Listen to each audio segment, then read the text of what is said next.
जय गुरु जी संगत जी। ओम नमः शिवाय। शिव जी सदा सहाय। ओम नमः शिवाय। गुरु जी सदा सहाय। गुरु जी का दास संजीव नारायण। गुरु जी द्वारा बनाए गए बहुत सुंदर से परिवार गुरु जी टुडे ब्लेसिंग्स में आप सबका हार्दिक स्वागत करता हूँ। चैनल पर पहली बार आए हैं तो चैनल को शेयर करें और सब्सक्राइब करें और साथ में लगे हुए बेल आइकॉन के बटन को प्रेस करके ऑल पर क्लिक कर दें ताकि डेली अपलोड होने वाले महाराज के सत्संग और ब्लेसिंग संगत जी आप तक पहुँच सकें। डिस्क्रिप्शन बॉक्स में दिखे हमारे व्हाट्सअप नंबर पर आप अपना सत्संग रिकॉर्ड करके हमें भेज सकते हैं। जय गुरु जी। आज का सत्संग संगत जी बहुत प्यारा और ब्लेस सत्संग है और ये सत्संग हमारे साथ शेयर किया लखनऊ से ममता तिवारी आंटी जी ने। हाँ जी, लखनऊ से ममता तिवारी आंटी जी ने सत्संग हमारे साथ शेयर किया और इस सत्संग को हमारे पास भेजने की सेवा की है लखनऊ से अनन्या श्री आंटी जी ने। हाँ जी, इस सत्संग को हमारे पास भेजने की सेवा की है लखनऊ से अनन्या श्री आंटी जी ने। मैं दिल से उनका शुक्राना करता हूँ। चलिए सत्संग स्टार्ट करते हैं। जय गुरु जी। मैं ममता तिवारी लखनऊ आशियाना से अपना सत्संग शेयर कर रही हूँ। जय गुरु जी, शुक्राना गुरु जी। ये मेरा शुक्राना सत्संग है और मैं माफ़ी चाहूँगी अपने गुरु का से कि मैंने सत्संग शेयर करने में थोड़ा सा वक्त लगा दिया क्योंकि मुझे टाइम नहीं मिल रहा था और जब टाइम मिल रहा था तो मुझे लग रहा था कि मैं थोड़ा सा रेस्ट कर लूँ या थोड़ा ये काम निपटा लूँ, तो उस वजह से तो उसके लिए मैं माफ़ी चाहूँगी गुरु का, मुझे माफ़ कर दीजिएगा। पहले तो मैं आपका उन सभी चीज़ों के लिए शुक्राना करूँगी जो आप मेरी अंग संग हर वक्त रहते हो। मैं अपना घर में अपने दो छोटे छोटे पेट हैं जो उन्हें छोड़ के जाती हूँ और जाते समय बोलती हूँ गुरु जी मैं जा रही हूँ। ये दोनों पेट जैसे मेरे बच्चे हैं, बस वैसे ही आपके भी बच्चे हैं तो आप इनको देखिएगा। तो मेरे पेट दोनों बेचारे अकेले रहते हैं। मैं जब शाम को आती हूँ अकेडमी से, वो बच्चे मेरे दोनों खुश रहते हैं। जब मैं आती हूँ बहुत खुश होते हैं मुझे देख के। आती हूँ तो मैं गुरु जी को शुक्राना देती हूँ, करती हूँ, शुक्राना करती हूँ गुरु जी का। मैं गुरु जी से पहले मिलती हूँ, उसके बाद मैं अपने कपड़े पे चेंज करती हूँ। शुक्राना गुरु जी कि आप मेरे पति के साथ रहते हैं, हर वक्त रहते हैं उनके साथ, उनका बहुत आप ख्याल रखते हैं। शुक्राना, आपको लख शुक्राना मेरे मालिक। सुबह शाम आप मुझे खाना दे रहे हो, सुबह शाम आप मुझे सांसें दे रहे हो, आप मुझे हर वो चीज़ दे रहे हो जो मैंने कल्पना भी नहीं की थी कभी उन सब चीज़ों की। उन सब चीज़ों के लिए शुक्राना मेरे मालिक, शुक्राना। सर्वत का भला करना मेरे मालिक। जय गुरु जी, शुक्राना गुरु जी। मैं अपना सत्संग अब शेयर करती हूँ। मेरे हस्बैंड का जो ऑफिस है, जो हमारे अकाउंटेंट भैया हैं सत्यम भैया, उनकी अभी थोड़े दिन पहले ये तबीयत खराब हुई थी और एसकेडी में, अपोलो में, मेडिकल कॉलेज में सबने जवाब दे दिया था कि वो नहीं बचेंगे। उनका जो ऑक्सीजन लेवल था वो बहुत ज़्यादा घट गया था, उनको ऑक्सीजन लगा हुआ था और वो उनकी तबीयत एक्चुअली ख़राब चल ही रही थी हफ्ते भर से। उनको फीवर आ रहा था और फीवर जो है वो जा नहीं रहा था, कपकपी लग के बुखार आ रहा था उनको। तो फिर संडे को एक संडे पड़ा, संडे को वो दिखाने गए, दवाई दिखा के ले आए और वेडनेसडे की रात में वो एडमिट हुए 1:30 बजे। पूरी रात एडमिट थे, थर्सडे को पूरा दिन एडमिट थे। शाम के टाइम करीब 7, साढ़े 7 बजे मैंने अपने हस्बैंड को फ़ोन किया, जो कि मैं रोज़ 7, साढ़े 7 बजे अपने हस्बैंड को फ़ोन करती हूँ पूछने के लिए कि कब आ रहे हैं या खाना क्या खाएंगे। तो मैं फिर उसी हिसाब से खाना ना बनाती हूँ, तो बस मैंने यही पूछने के लिए फ़ोन किया। तो वो जो है रो रहे थे फ़ोन पे और बोल रहे थे कि एसकेडी में, उस वक्त वो एसकेडी में थे, एसकेडी में ही एडमिट थे। तो एसकेडी में उन्होंने बोला कि एसकेडी वालों ने जवाब दे दिया।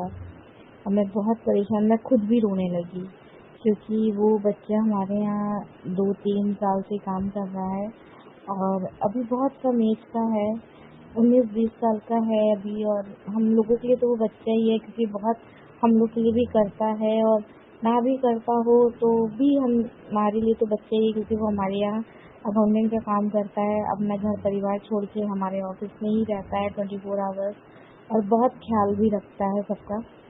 तो वो बच्चा जो है हमारे लिए बच्चा ही है। तो मैं भी बहुत रोने लगी, बहुत परेशान। फिर उसको थोड़ी देर बाद अपोलो लेके गए। अपोलो में 70,000 रुपीज़ जमा भी कर लिए, बट फिर थोड़ी देर बाद ही वो सारे पैसे वापस कर दिए उन्होंने, और उन्होंने वहाँ भी जवाब दे दिया और रेफ़र कर दिया मेडिकल कॉलेज। मेडिकल कॉलेज लेके गए और वहाँ से भी उसको मतलब मना कर दिया कि शायद वहाँ बेड नहीं मिला था, ऐसी कुछ था। मुझे ठीक से ये कंफर्म नहीं है कि बेड नहीं मिला था कि डॉक्टर ने जवाब दे दिया था, बट एसकेडी और अपोलो 2 जगह से उसको जवाब दे दिया गया था, क्योंकि जो उसका ऑक्सीजन का लेवल था वो घट रहा था, वो बढ़ रहा ही नहीं था। तो मैं बहुत रो रही थी, बहुत परेशान, बहुत ज़्यादा, मतलब क्योंकि वो बहुत अच्छा खासा था। मतलब मैंने उसको 2-4 दिन, वेडनेसडे को वो एडमिट हुआ है, उसके पहले मैंने उसको संडे को देखा था, उसकी तबीयत खराब है, फीवर है, तो मुझे लगा वो ठीक हो जाएगा।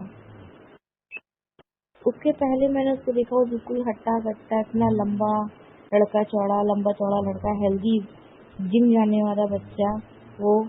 और उसको देख के मतलब मुझे यकीन नहीं हो रहा था कि डॉक्टर ने उसको जवाब दे दिया। मेरे को खुद पे वो नहीं, मतलब हो रहा था कि ऐसे कैसे हो सकता है कि अभी उस दिन तो मैंने देखा था अच्छा खासा था, एकदम से डॉक्टर ने उसको जवाब कैसे दे दिया। बस ये चीज़ आ रही थी और मैं रोई जा रही थी। मतलब हम लोग ने खाना नहीं खाया, बहुत परेशान। तो मैं गुरुजी के आगे गई और गुरुजी के आगे मैंने हाथ जोड़ा, मंत्र जाप किया उनका, और उनसे बोला गुरुजी इसकी माँ नहीं है, वो मेरे लिए बच्चे ही जैसा है। पैदा करने भर से ही औरत माँ नहीं बनती है, लेकिन अगर मेरे मन में वो है ना कि किसी की ममता है, तो उस हिसाब से भी वो मेरे लिए बच्चा ही है। तो मैंने गुरुजी से कहा गुरुजी उसको ठीक कर दीजिए, वो बिन माँ का बच्चा है और वो अपने घर का इकलौता बेटा है। 2 बहनों में उसके पापा हैं, 2 बहनें हैं, और वो इकलौता बेटा है अपने घर का। गुरुजी प्लीज उसको ठीक कर दीजिए, उसका ऑक्सीजन लेवल बढ़ा दीजिए। गुरुजी से मैंने अरदास की और फिर उसको बर्लिंगटन पे एक हॉस्पिटल है, मिडविल हॉस्पिटल, वहाँ एडमिट किया गया। तो उन लोगों ने उसको एडमिट किया, एक रात गुजरी, दूसरे दिन से उसने रिकवर करना शुरू कर दिया। दूसरे दिन से ही उसको रिकवर हो गया, उसका ऑक्सीजन लेवल बढ़ा, और तीसरे या चौथे दिन हम उसको देखने गए हॉस्पिटल, तो उसका जो ऑक्सीजन लेवल था वो 19 था। उस वक्त वो आईसीयू में ही था, 3-4 दिन उसको आईसीयू में ही रखा। और जब मैंने उसको देखा कि वो मुझसे अच्छे से बात भी किया, बहुत अच्छे से बात किया, कायदे से बात किया, मतलब कि एक पेशेंट की जैसा नहीं लग रहा था, वो मुझे बिल्कुल फिट लग रहा था, बिल्कुल ठीक लग रहा था। ऑक्सीजन लेवल उसका बढ़ गया था, जो प्रॉब्लम थी, जो भी टेस्ट हुए थे, सब नॉर्मल आया था, सब अच्छा। मतलब गुरुजी इतनी जल्दी सुनते हैं कि गुरुजी ने उसको बिल्कुल ठीक कर दिया, बिल्कुल ठीक कर दिया। और अब वो घर भी आ चुका है और वो फिर से वैसे ही काम कर रहा है जैसे पहले कर रहा था ऑफिस में, और बाहर का भी कोई काम होता है तो वो करता है, तो वो मतलब बिल्कुल अच्छा हो गया है। उसके लिए शुक्राना गुरुजी, आपका लख लख शुक्राना मेरे मालिक, आपका हर पल का शुक्राना, आपने मेरी अरदास सुनी। जय गुरुजी, शुक्राना गुरुजी। एक सत्संग में आज का सुनाऊंगी। मैं पहले भी अपने सत्संग में शेयर कर चुकी हूँ कि मेरे हस्बैंड थोड़ा ड्रिंक करते हैं, तो आज भी उन्होंने ड्रिंक की थी और आज वो कार अपनी भैया, अकाउंटेंट भैया को दे दिए थे, क्योंकि किसी को छोड़ने जाना था 4 बार, तो कार उन्होंने उनको दे दी थी कि छोड़ आओ जाके। और वो उनकी बुलेट से घर आए, और बुलेट से जब वो उतरे तो वो डिसबैलेंस हो गई, वो संभाल नहीं पाए और वो बुलेट से गिर गए। तो लख लख शुक्राना मेरे गुरुजी, मेरे गुरु का, कि उनको बस हल्की फुल्की सी खरोच आई है हाथ में, बाकी उनको कोई चोट नहीं लगी, बिल्कुल वो ठीक है। बस हाँ ये है, क्योंकि आप लोग सभी जानते हैं कि बुलेट कितनी भारी होती है, पर गुरुजी ने बहुत बचाया, उनके हाथ पैर सब आपकी ही कृपा है गुरुजी, आप ही की मेहर है। ऐसे ही सब पे भला कीजिएगा, सबका भला कीजिएगा, सर्वत का भला कीजिएगा गुरुजी। जो आपकी संगत है उनका भी भला कीजिए, जो नहीं है उनका भी भला कीजिए। हमारे अंग संग रहिए गुरुजी।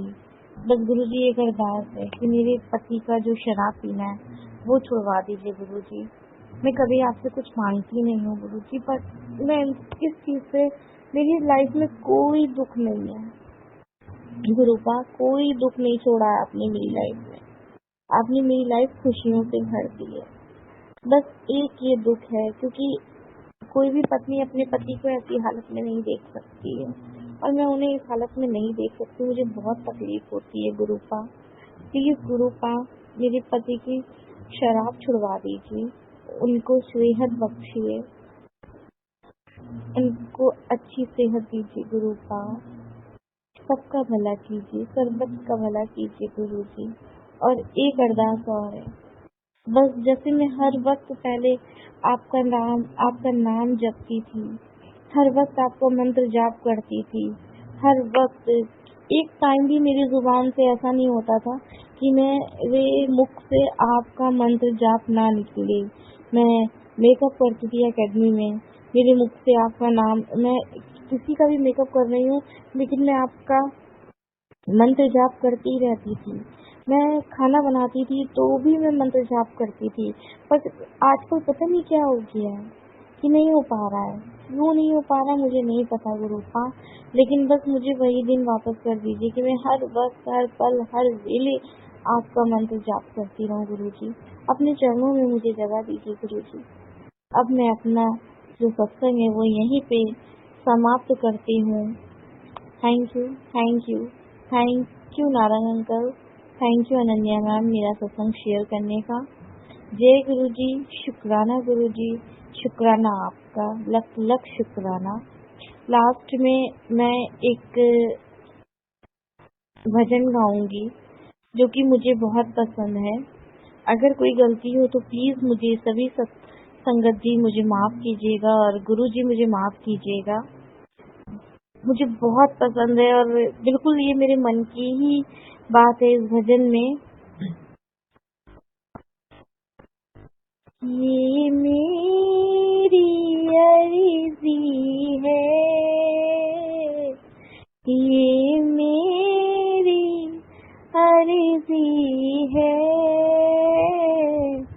मैं बन जाऊं वो जो तेरी मर्जी है, मैं बनी जाऊं वो जो तेरी मर्जी है। शब्दों का टोटा है, शब्दों का टोटा है, जिक्र मेरे प्यारे का आशिकों से होता है, जिक्र मेरे प्यारे का आशिकों से होता है। ये मेरी मर्जी है, ये मेरी मर्जी है, मैं हो जाऊं वो जो तेरी मर्जी है, मैं हो जाऊं वो जो तेरी मर्जी है। जय गुरु जी, शुक्राना गुरु जी।